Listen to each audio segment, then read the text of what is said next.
Hello friends, welcome to my YouTube channel. So today in this video I am going to show you how to change the text size in this device. So here you can see the text size in this device, you can see here.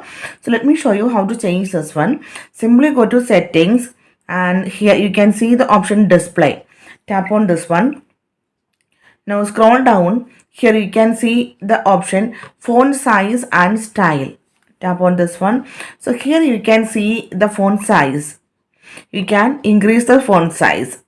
Let me show you. You can see when I change here, you can see the change.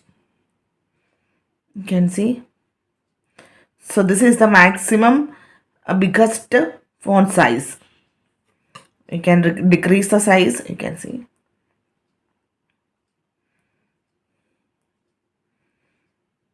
Up to this much you can decrease the font size.